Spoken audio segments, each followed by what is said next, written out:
Welcome to the webinar, New Hire Onboarding. We are going to be discussing the playbook for new hire onboarding. We will also discuss tools to help you do new hire onboarding in the best form possible. As you are joining, please do share where you are joining us from, the location. Your name, of course, is available to us, but do share your designation and organization as well. We'd love to see people, seeing each other in the chat. We also have a Q&A tab where you can ask questions for the panelists. Obviously, 2 questions to Morgan, who's our expert here. But also, if you want to ask us, we can also share our experiences. Even if I say so, we believe that we do a very good job of new hire onboarding at SpringWorks ourselves. But yeah, I mean, you will have to just believe us, right, about that. But at least I can say that. So Nisarg, my colleague, is also joining us. Nisarg is the product manager responsible for EngageWith. That is a tool from SpringWorks that we have built for employee engagement, specifically for communication tools Slack and Microsoft Teams. We will talk about that a little bit later. We will also tell you how you can use EngageWith for new hire onboarding. That's the feature that we are going to be launching pretty much in the next couple of weeks or so. But of course, we will first get to the topic of the day at hand, which is new hire onboarding. And before I do that, Morgan, why don't you introduce yourselves for the attendees? Yeah, no worries. So my name is Morgan Williams. I work at the Newsette Media Group, which is HQ'd in New York. But I am from Texas, so hello to all of my Texas people out there, and as well as my New York people as well. Perfect. Okay, so new hire onboarding, why is it important, Morgan? New hire onboarding, it is very important, especially within this market that we are seeing right now, because I don't think that people also realize the connection between retention. I think so much right now we are talking about how do we retain employees, like how do we engage them? And I think a lot of people just think onboarding is kind of a one and done step, their entry into the organization, and it's not. It should go past the first day. It should go past the first week. It should actually go past a few months, because there is a significant drop within retention if we are not looking at these things. It's critical within their desire to continue with the company. And usually there is about 22% within the first 45 days. It can make them decide if they actually want to stay with the company. Fabulous. When does exactly, and this is a poll question for our attendees as well, and I can see, answers already coming in. Please do participate. I will share the results. But where exactly does the onboarding, new hire onboarding process start? On what day? And I think the term is called pre-boarding. Can you explain for our audience, what does that mean? Yeah, so once the candidate accepts the offer, you should be moving into the pre-boarding process. And a lot of people are probably wondering, what is pre-boarding? So essentially, it's the time between the acceptance and when they're starting. This can often be an anxiety-inducing period, especially if you're dealing with somebody who was a tenured employee from a past company that you've just recruited to come there. And the emotions can range from excited, anxious, to nervousness that kind of comes in there. And that's why keeping in contact with them from the moment that they sign that offer letter is so key and critical.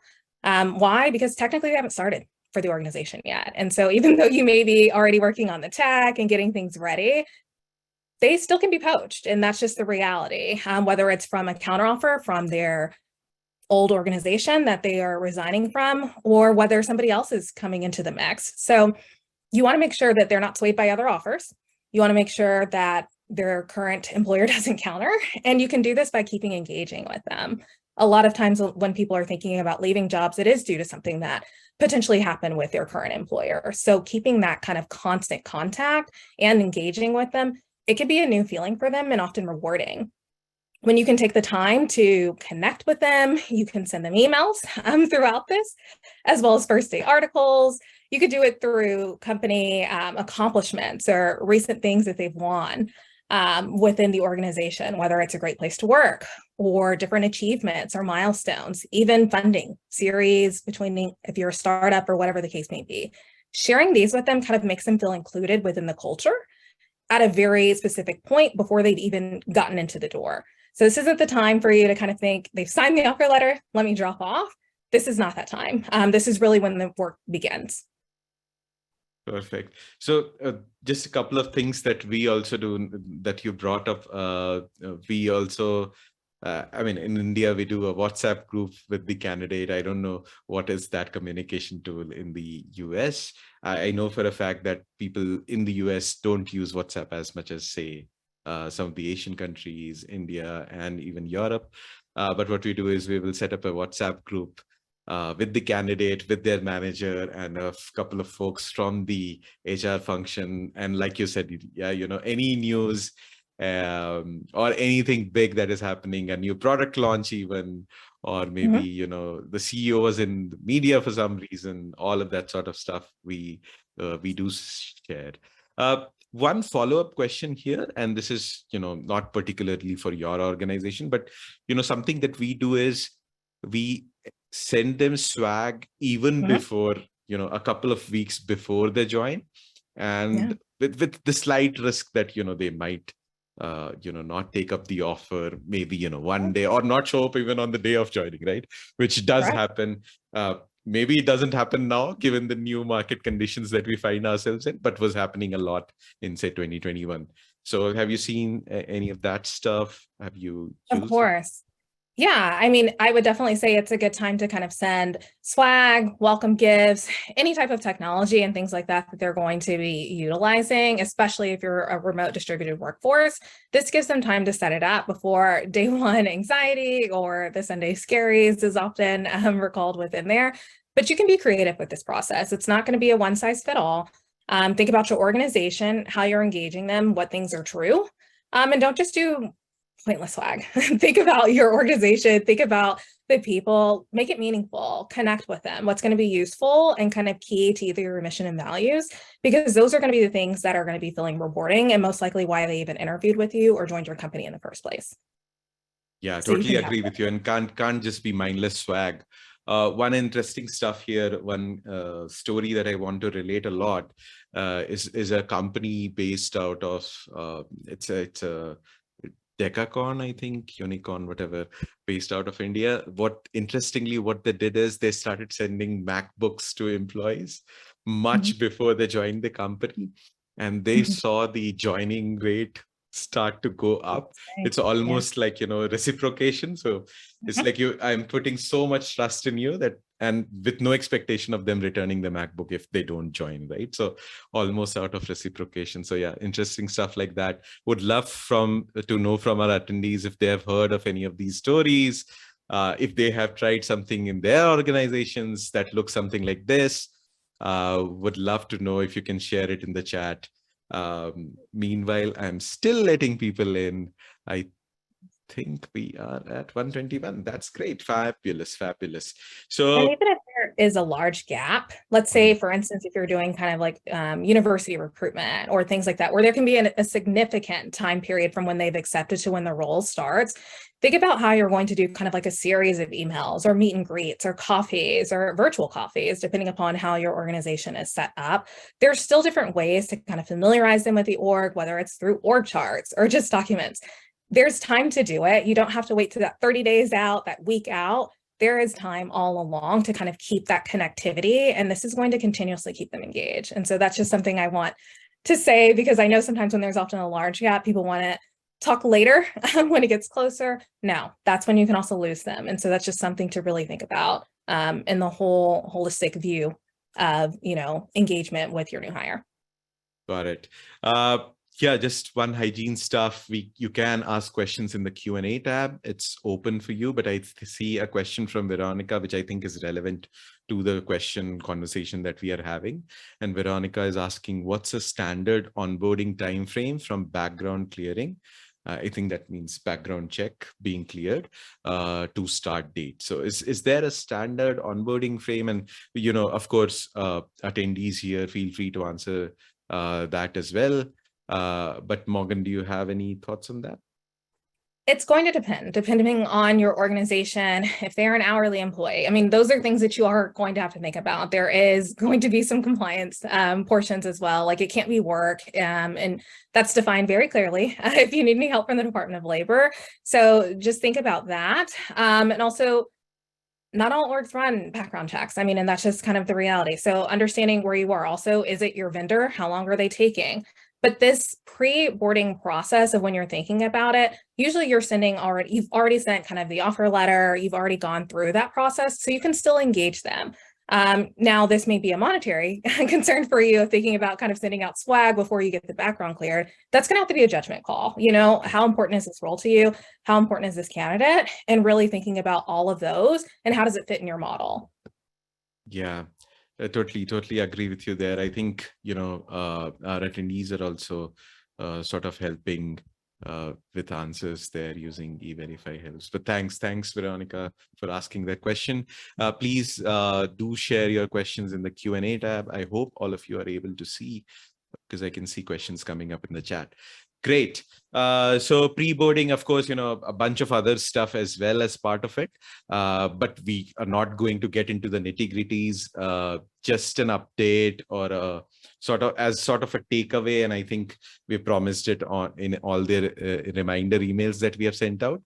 We are creating a Notion doc around this new hire onboarding playbook, using our experiences as well as what we have seen from some of the best organizations out there, and we will be sharing that Notion doc with you as the step-by-step playbook for onboarding, including email templates that you can use.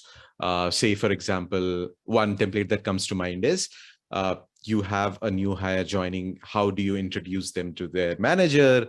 Manager sending out an email to all the existing team, to introduce the new hire to them on a call. So all of those sort of templates, and what are the checklist items that you need to take care of.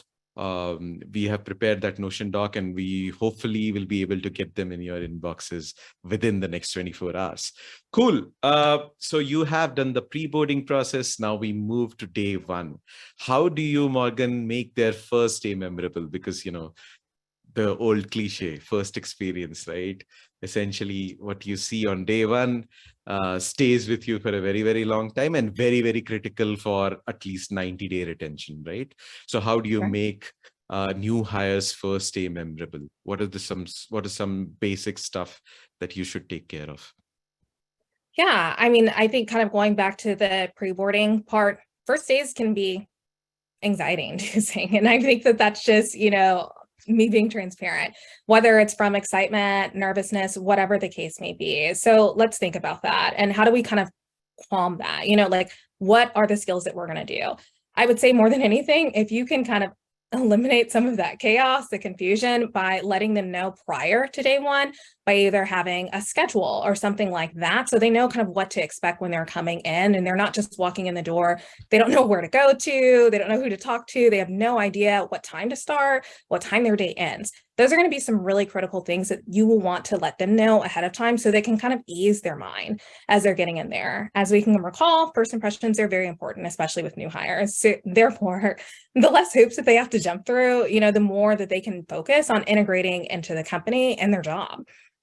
So like I was saying before, I like to have schedules, so they know what to expect. They know how busy that they're going to be, lunch, who they're going to be meeting with if we are taking them out to lunch, because that can be a consideration for a new hire, especially they haven't had their check yet. So is it going to be a team lunch, or is it going to be a manager? Some of those things are really critical, but also it costs money. And then this gives them a chance to also look up, if they have the schedules and knowing who they're going to meet, they can look them up on LinkedIn to kind of see what are the commonality factors. Who are these people that I'm actually talking with or meeting with? And some of the cross-functional partners, and it can prepare them better to ask more eloquent questions that are going to actually be for particularly their job duties and responsibilities. I think a lot of people also think that first days rely solely on HR, and it doesn't. This should definitely be a cross-functional effort. They should have multiple checkpoints with different people. If you don't have an orientation, I think that this is a great time to develop one. And the orientation, it should include things about like how they get paid, when they get paid, their frequency. What are the perks? some of the questions that they can ask or where they can find additional information throughout their employment. Do you have a PEO? Like some of these things are going to be really critical for them, and maybe first time, especially if this is their first time even joining the workforce. What values, the mission, and how their job ties into it, as well as kind of the org structure, who they're reporting to, and the teams that they're going to be working with the most. Also, it's great if they can end the day with somebody that they can ask questions to.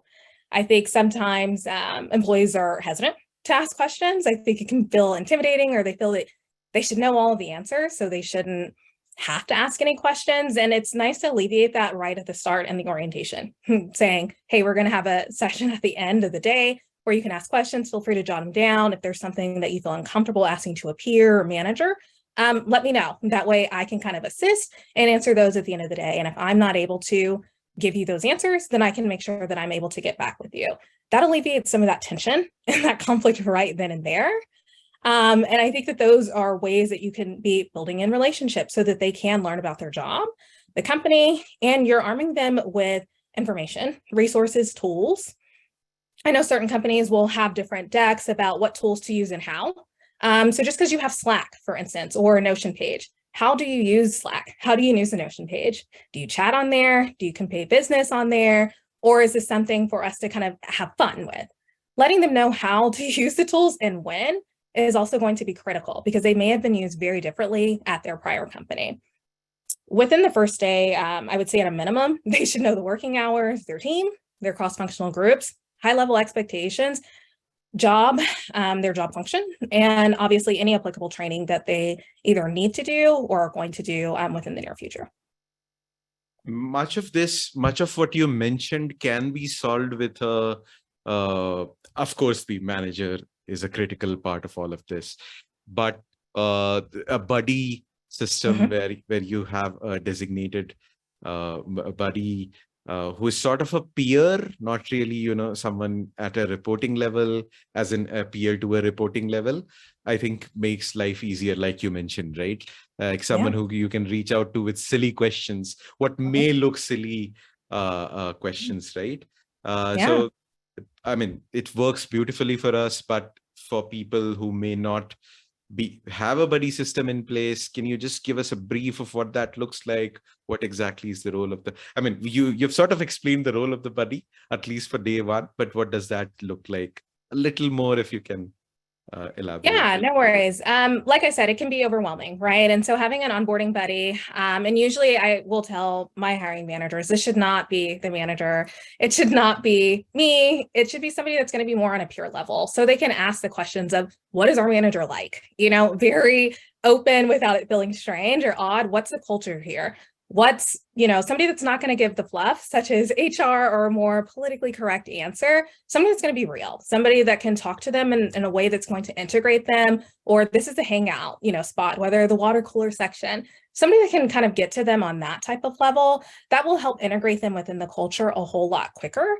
But also this is going to be a plus for the onboarding buddy. This is a chance for them to meet a new team member. Yes. This is a chance for them to kind of show their stuff off, what they know, to introduce them to people that they're partners with, or whatever the case may be. And so it's kind of a reward on both sides. And I think it's often forgotten for a lot of organizations, but this is another way that you can engage both the employee as well as that onboarding buddy. And I like to say, please don't keep it to be somebody that is going to be kind of more astute within the organization, that's going to give these real direct, cut and dry answers. It should be somebody that's going to be able to have some fun with them and that they can talk on a more personal level.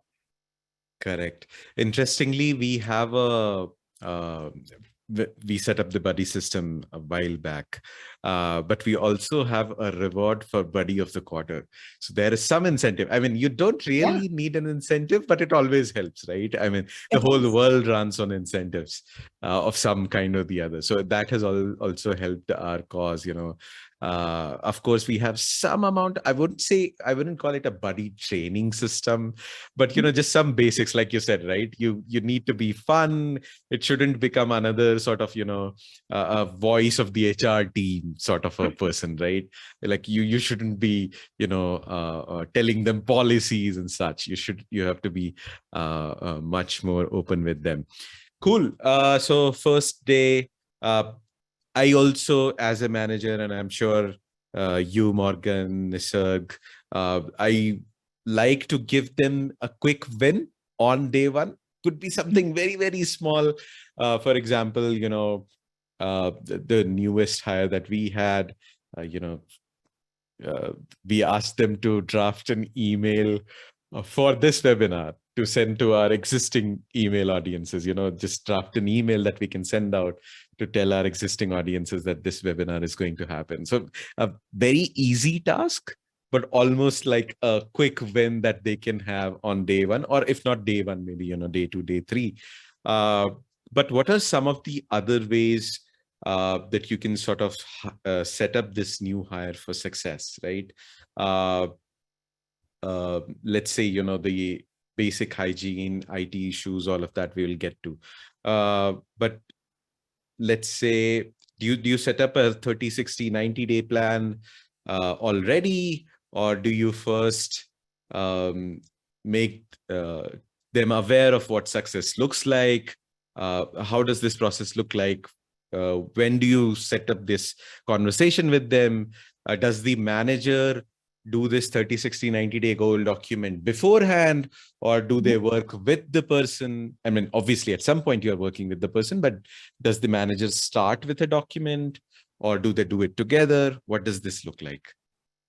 Yeah, I think it should be, when we think about the 30, 60, 90 days, I think it should be a flexible document, but it should be involved in the pre-boarding process for the manager. And this is what I think oftentimes company thinks this falls on either kind of the HR team. Once again, cross-functional in the pre-boarding, we're all doing different things to kind of aid and abet this new hire to kind of implement and integrate into the organization successfully. So onboarding, it shouldn't stop at the first week. It should be a continuous process, as I've said about retention.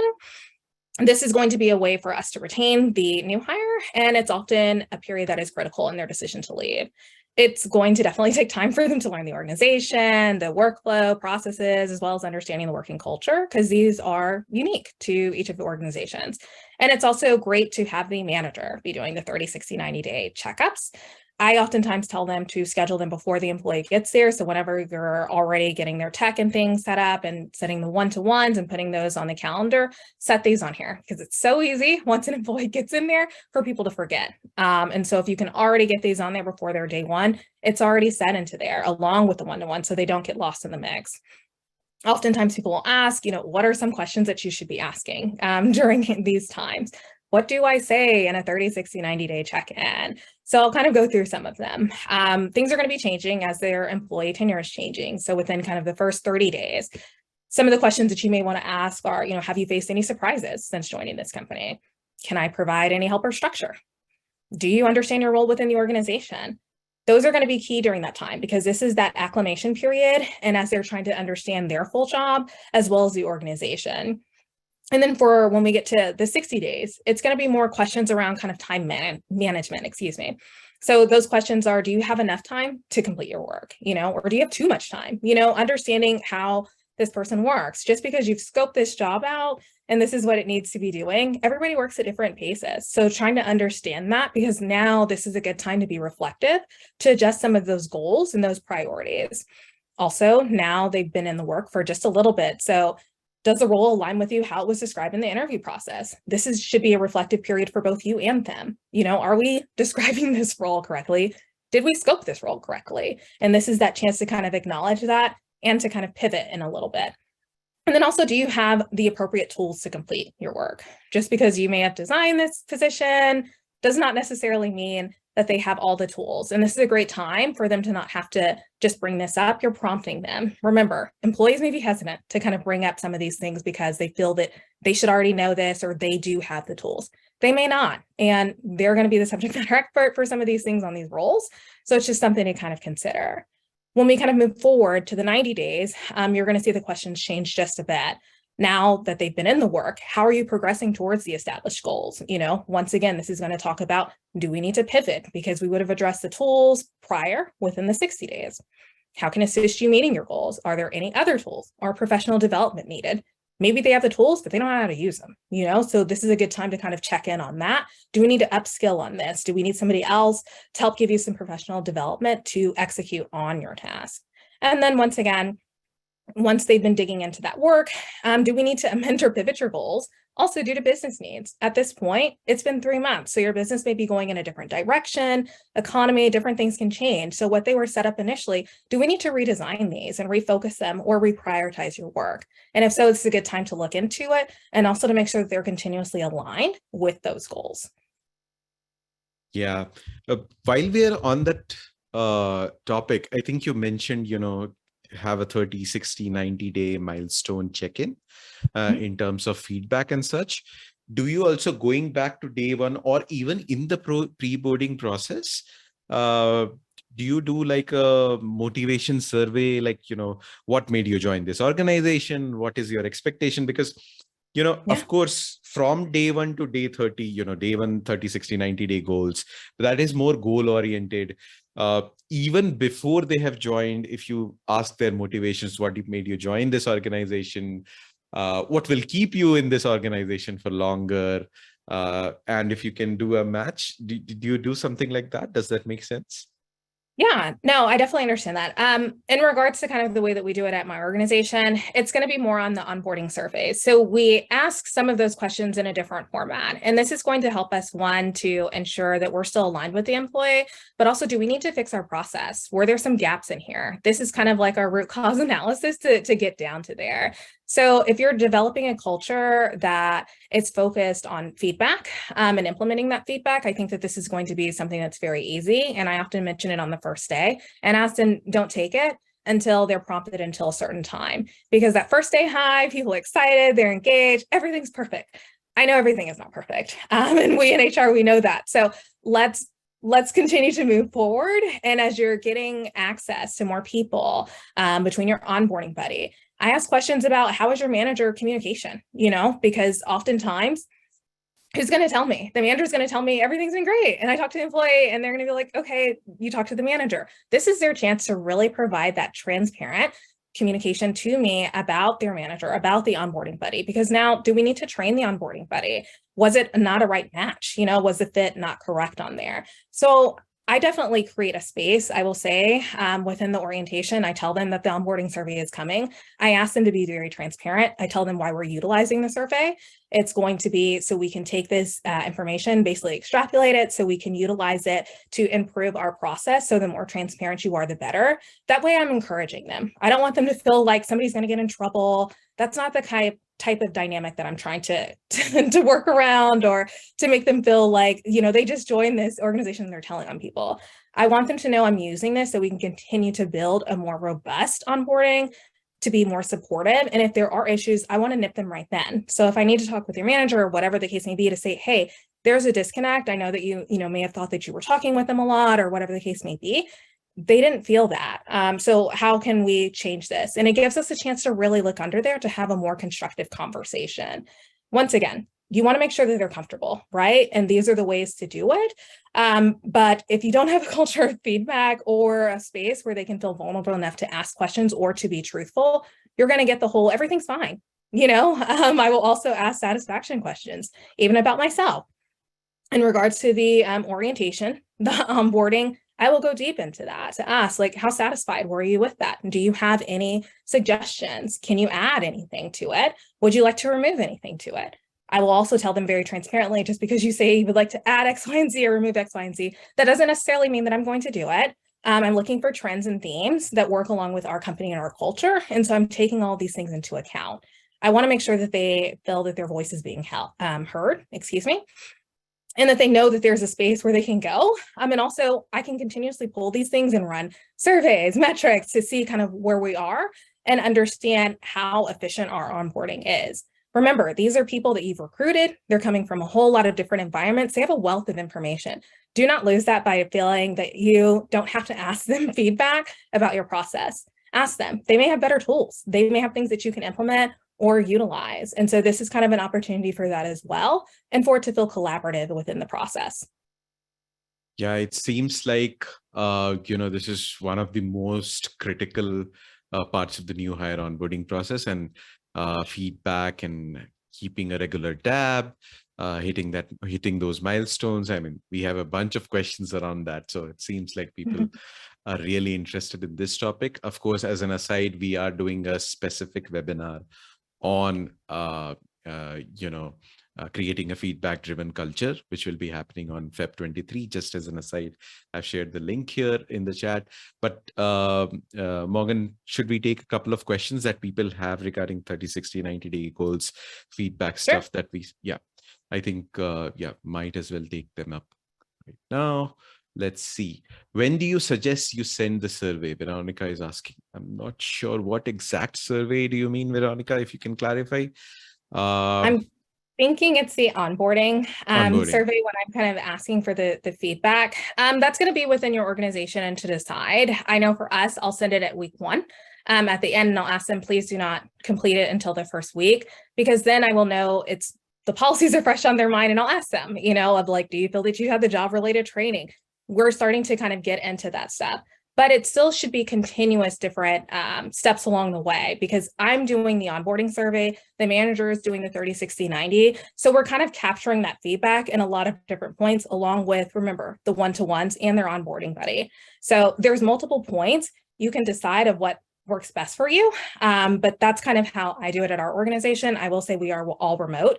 So that's also something to kind of think about of how you guys are structured and what that looks like, and also how often and frequently that you are meeting together, because they're not going to have information day one, and maybe a week is not long enough and you're still kind of going through some of the processes. So you'll kind of know when to tweak that, and also you can start testing and ask them, is this too soon to actually give me this information, right? Like, you're getting feedback, utilize that survey for that. Oh, totally. And good that you brought up this point of testing. I almost feel like this is pretty much overused in, say, coming from my background, which is marketing. I'm sure Nisarg, who is in product, but I just feel like there is not enough testing that happens in the HR function, right? Like, why don't you just try out a bunch of things, see what works for your organization? Like you said, remote, how we work being one of the big ways to sort of differentiate between organizations, in office versus remote versus hybrid. And of course, how do you run these surveys, right? So, Christy, I see your question. Is there a template? Yes, we have templates for this. Nisarg, do you want to quickly touch upon what do these surveys look like? What sort of templates we have within EngageWith? Obviously, with the caveat that this tool works only for Slack and Microsoft Teams, within Slack and Microsoft Teams. Yeah, so kind of, the goal was to, like Morgan mentioned, right, to continuously test, when is the right time to send the survey, what are the right questions to send, so that you can get, correct and honest feedback from the new hires. So EngageWith obviously has lots of survey templates, onboarding being one of them, wherein you can send pulse questions, right? Take one question a day, probably one question at the end of week 1, couple of questions, at the end of day 15, so on and so forth, so that you can also see the trend lines of how new hires are feeling, how are they adopting to the new organization, to the new environment, and then using those trend lines can kind of, give you a lot of feedback on, which new hires or which departmental new hires should we focus more on, or maybe change the process, improve the process, maintain status quo, and all of that. Yeah. Great. I've just but shared, I'm just sharing the tool in the chat because people keep hearing EngageWith and they might not even know what that is. Yes. Cool. Morgan, you also, while we were discussing during the pre-call, you also had a couple of tools that you wanted to talk about specifically for this new hire onboarding journey. Yes. So something that I think is really, really cool, I have to give a shout out to my Resources for Humans ambassador, Rachel. She created this personal user manual, and I absolutely love it. I will send it in the chat after I finish talking about it, but it really gives insights, especially within the first week before you have any of those miscommunications. It talks about things like, how would you like me to communicate with each other? When's the best time? It cuts through a lot of that noise and chaos that may happen later, or how to schedule a meeting. You know what I mean? Do you need to send Slack? Do I need to send you an email? What's kind of appreciated? What are some misconceptions about me just as people are meeting me? It kind of gives you some time and it's fun. And I have both managers and employees fill this out. I actually have the link here, so I will send that. But the thing that I really like about this is it's fun. It gives them a chance to kind of write about themselves in their own words before really they've had to kind of explain after an issue or a problem has happened.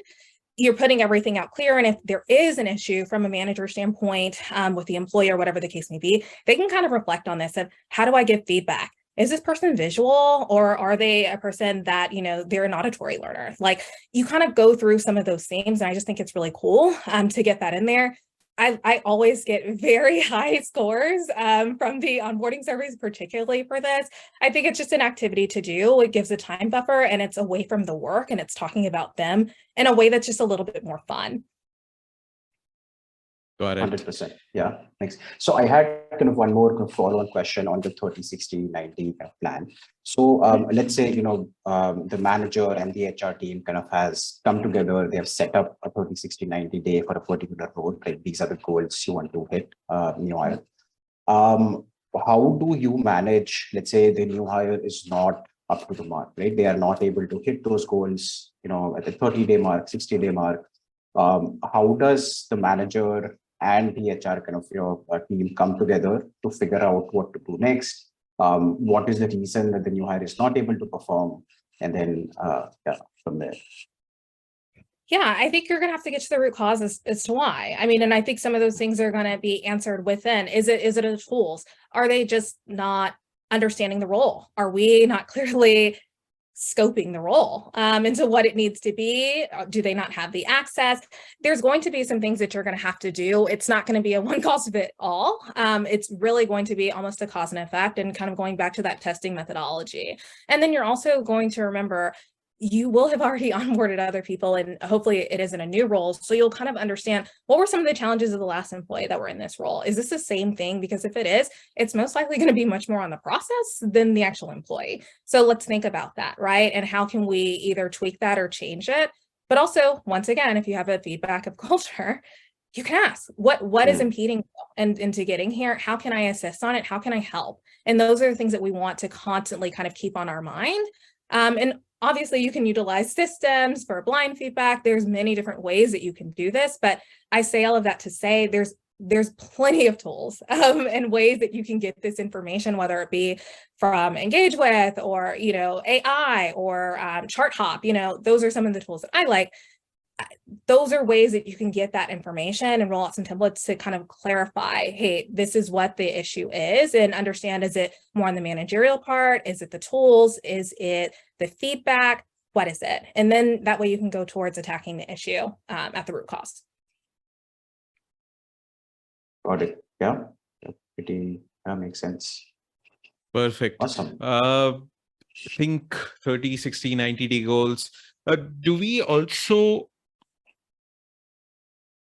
I think, Morgan, you mentioned the professional development part of it, right? Which is essentially, do you have the tools, which comes down to some brass tacks, but more of, do you chart out a career path as the manager of this new hire? Do you chart out a career path for them within the company, or also look at some L&D stuff towards that 60, 90-day milestone? And that's where you can see some of the themes, right? You can always set out, as we know, I can set out a whole chart of they're going to be doing this during this time. Business initiatives, environments, they change, right? So you're going to have to be able to adapt and pivot with that. If that has changed, maybe I have this awesome tool, but maybe it's really clunky and it's hard to kind of get through and people don't know how to use it, So maybe we actually need a whole process or training or learning and development on honestly just how to use the tool. Sometimes just equipping Sometimes just equipping them with tools and resources really isn't enough. Sometimes you do have to go on to train them on how to use that. And that's going to be different. Some people are going to be very tech savvy and they're going to be able to do it on their own. Some people are not. And you have to take that into consideration, when you're implementing some of these processes or rolling out some of these tools. Yes, they have user manuals and, everything, help desk centers, but some of those things are still really difficult. And when you're with a cohort or other peers that are either excelling at different paces, some people will literally just need somebody to walk them through the tool. And that's something you're going to have to be thinking about as you're rolling it out and understanding when to pivot or to pause. Fabulous. Elena mentions, and I'm hoping I'm pronouncing that name correctly. In building the employer brand at 90 days, I like to ask new hires to write up a review on Glassdoor within the 90-day survey. I think that's a great point. That is something we make a point of. Well, I shouldn't say we, because the CEO is very particular about Karthik, who is the CEO of Springworks. He too makes it a point to ask them for a very honest feedback, right? And we have a decent, I would say more than decent rating on Glassdoor. But this has been sort of a bone of contention for a couple of people, as in, why is the CEO asking us to write a review, right?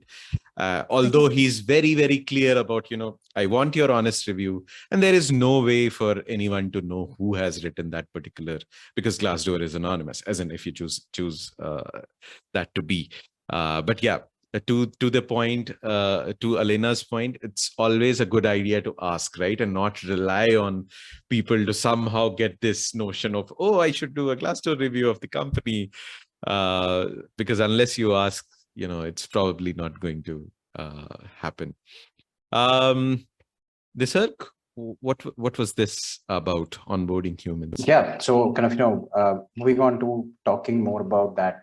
When we are onboarding new hires, we are onboarding people, we are onboarding humans. It's not a product or a process, that we are onboarding. It's very important to help new hires build connections, right, within the organization. So, what are some of the ways in which, obviously we talked about the buddy system, super critical to have a peer kind of, handhold them, navigate the new environment. But, are there some other things you can do to help the employee make a connection to obviously the people, but also to the company at large, right? Yeah, and I think it's kind of a combination of the things that we've talked about, right? Because it's going to be definitely the buddy system, but that new hire, the user manual, the personal user manual, those help build connections, because I'm telling you my story and my words, and not through an interview process, not through anything else. Like I'm telling you about me and like how best to connect with me and how I receive feedback. What's the best way to give it? Like those are all ways of truly building that connection, and you're going to gain some insights from that on how to work with them, on how to communicate with them. And that's going to help them feel that they can talk to other people. Also, once again, tying back in that feedback of culture. Whenever you have that aids them on how to give feedback in regards to how they're connecting with others. Is there enough meet and greets? How are you connecting and utilizing your tools, such as, going back again with like engagement, recognition, some of those programs, utilizing your tools such as Slack. Like all of these things are comprehensive and they kind of go on to one another, but these are all different ways. And you're going to know best within your culture, whether you're hybrid, whether you're in person, whether you're remote, on what's going to work best. Some of these tools won't, just being realistic. I mean, some of these tools are going to work very great in some organizations, and some of them aren't. Also, think about the pace of your work in the culture. Is it really fast paced? Do they have moments to truly connect? And if not, can you build them in their onboarding schedule throughout?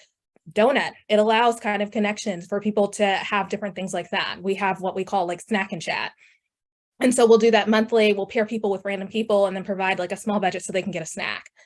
Things like that. Those help in aiding and connection, as well as meeting different team members. And we don't talk about work in that time. Like it's whatever you want to talk about during that time, but it aids them to connect with other people, because we are a remote workforce. And so it's something to kind of think about of how are you connecting with other peers? And I joined it as HR. We have finance, operations, other people within the org that they don't necessarily talk to on a day-to-day basis, to get to know us as people in a very different format. And so I use all of those tools very transparently to figure out ways of, recognition. How are we speaking with them? And then as well as, like I said, within ChartHop, they'll have different things that you can even fill out and create survey templates of like just talking about yourself. So if you didn't want to use the personal user manual or whatever, it has a template. So you can give like your Myers-Briggs and everything else about you. You can create it to what you want it to be, and it's there. So any employee at any point in time can always click on that to just learn more about you if they've never had a chance to connect with you. And it's that access, it's that ease, that allows the connection. So it's not so transactional, and it doesn't always have to be about work. Amazing. Yeah, I guess, the biggest takeaway for me from this was that, try to make a culture of where new hires can pull information from everyone, rather than kind of, setting up the transaction, kind of forcing themselves to Yep. go say hi to people. Yeah, amazing. And then only the organization and the people team can build that, right? Build that whole culture where they're able to talk to people. Awesome. Amazing. All right. Cool. So I guess we have covered the pre-boarding process, how to make day one memorable, creating the sense of belonging, which we sort of touched upon again. I mean, we had touched upon buddy system initially, 30, 60, 90-day goals in detail, and asking for consistent feedback. Once you've done all of this, how do you measure the impact of all of this? And one of the ways is, of course, you're asking for feedback, so you have some measure of the impact here. So yeah, which we have already sort of discussed, right? New hire feedback, onboarding milestones, manager review, peer review. Peer review is essentially what other teammates think about this new person, or maybe what the teammate thinks about this, but also maybe the buddy review, right? Because buddy is essentially the peer. So we have sort of covered all of this. We will take questions, right? Morgan, I think we have a couple of questions that we have not answered. But meanwhile, Nisarg, do you want to showcase the new hire onboarding feature that we are building within EngageWith? And sure. Morgan, just to give you some breather before we take a couple of questions here, just Nisarg will take what, 3-4 minutes to showcase this? Yeah, very quick. Perfect. So just to kind of give some context, Springworks, we are a remote team. We are 250 employees, and we had these onboarding processes set up, right? The buddy system, pulse check-ins, onboarding surveys, setting up tasks kind of beforehand, pre-onboarding process as well. But the biggest challenge was that how do you execute on all of these things, right? It becomes, at some point, very difficult to either send Google form surveys, to kind of send emails manually. You have to remember that, okay, new hires are joining on these dates, make sure that emails are triggered 1 week in advance.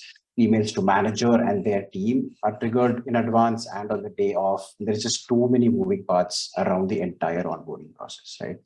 We personally were facing a lot of challenges doing this. There was a lot of manual work that was required. So we thought, how do we automate a lot of these parts, right? How do we make sure that, the people team and the HR team and the onboarding team make it easy for them to onboard new hires?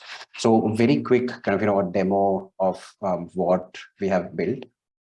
Super simple to onboard new hires, right? You will be able to see all of your upcoming new hires in this format. You can see kind of how much onboarding is already completed for some new hires that you are onboarding right now. But everything on EngageWith onboarding revolves around a journey, right? So let me quickly show you what that looks like. You can kind of enter all of your new hires details, right? Their date of joining, name, personal details, job details, and then move on to the journey section. You can kind of create saved templates, or you can kind of apply a journey that we have created for you, which is a template of messages, pulse and survey questions, and also tasks, right? So you can set up journey for each new hire depending on which department they're joining, which manager they're joining, which role they're joining, and all of that. You can do multiple things, right? Like you can add pre-onboarding messages. So you can set pre-onboarding dates, how far back you want to start engaging them, and then how long the entire onboarding process is, right? Sometimes it may go up to 90 days, right? Which means, 12 weeks where you want to send, that final 90-day kind of pulse question. You can send kind of, messages on Slack, email them, message them on MS Teams if you use that. And you can also send pulse questions. So basically you can send questions to the new hire, but you can also send questions to their manager, right? Because it's very important to understand from the manager as well how the new hire is performing, are they gelling well with the team and all of that. There are multiple types of pulse questions you can ask, but we already have templates, for everything inbuilt. And then you can set up tasks, right? Tasks for the new hires that, make sure you have access to these things. You can set up tasks for the back office team, let's say the IT team, right? That, okay, make sure that, the new hire system is rate, right? The computer system. Maybe check with the new hire whether they have completed their background verification documents. All of those things can be added here and be updated, from here. So this really makes your job easy to, you just have to come in here, check, what the status of tasks is, how they are responding, and then super easy to do. And then you kind of also have these, responses section where, you're able to see how they have responded to each pulse survey question that you have sent. And also kind of, you can see a list of all the tasks, right? They ever required, how many are completed, how many are pending. If there are any overdue tasks, you can kind of easily send a reminder or mark them as complete and all of those things. So yeah, like I said, our goal was to make the process super simple. And that's what we're trying to achieve with this tool, the new Hieron. Perfect. Yeah, I think, a couple of people have been asking about templates, about the playbook. Like I mentioned earlier, we will send you a new hire onboarding playbook in the form of a Notion doc, step by step, all the templates included, right? Including, we have someone asking, can we view a sample of 30, 60, 90-day plan or some resource to learn from? It will land in your inbox within the next 24 hours. I'm committing that. Cool. Morgan, we'll take up a couple of questions. I think most of it we were able to answer within the time frame. But what we will do is we will close this out with a couple of questions. And maybe if, folks, you have more questions, please feel free to ask. We will close this out. And then, Nisar, do you want to showcase the EngageWith platform, maybe once we are done with the questions? Sure. So people who want to stay back, say, whoever is interested in the tool, we can do a quick demo. Of course, I have shared the link for a detailed demo of how it can be used for your specific use case, right? So you can set up a time with us there. So Morgan, one question is, do you think it's best practice this is from Lisa, do you think it is best practice to let someone start contingent upon passing a background check, or wait until we have the results from the background check? Like I said, it's really going to be dependent upon your business. For instance, if you have like federal or government contracts, like that is an absolute no-no. You know what I mean? But if you are working in different startups, or some background checks aren't even done. So that's going to be something that's going to be adaptable to your business model. Please make sure you're being compliant and thinking about your vendors and what you've already agreed to, whether all those people have already ran their background checks, like that. Those are going to be things for you to think about. Now, in regards to letting them start, like I said, that goes to there, but with the swag and all of that, that stuff, you can still send that stuff out. That's going to be, once again, a monetary consideration, but the start, you're going to need to really talk with more of your legal team in regards to that, because you will know the contingencies that you have and how you can operate. Correct. Definitely the legal aspect to it. But like I related the story of this other startup, right, where probably not too many legal hurdles. You almost show them trust, that you're putting trust in them by getting them started even before they start, right? So essentially, even before the results from the background check come in and all of that. Fabulous. I think it's best to wait in order to avoid additional admin task. Okay, this is an answer, not a question. Sorry. I think we have covered everything. Nisar, can you see anything which we have not? Okay, there is another question about background check. And interestingly, we do have a background check product as well, which we never brought up. But interesting that there are so many questions around background checks. Maybe we should do a webinar around that. Can you perform background checks on current employees?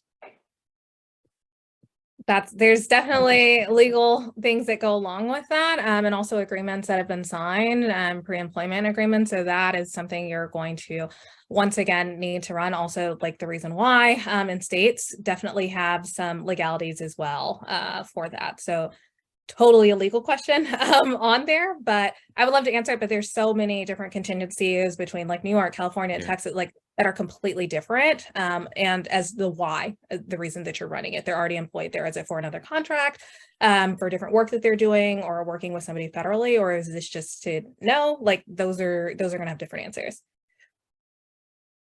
Yes. Yes, Nisar, thank you for sharing. Yes, that's the link to our background verification product. I don't know if it's useful. Like it's mostly B2 as in APIs and such. But yeah, I mean, we do understand Nisarg and I don't really relate to it as much because in India, it's fairly simple. As in, like you said, Morgan, in the US, every state has its own policies, its own laws. I don't think that's the case. I don't want to be, wrong here. But as far as I know, that's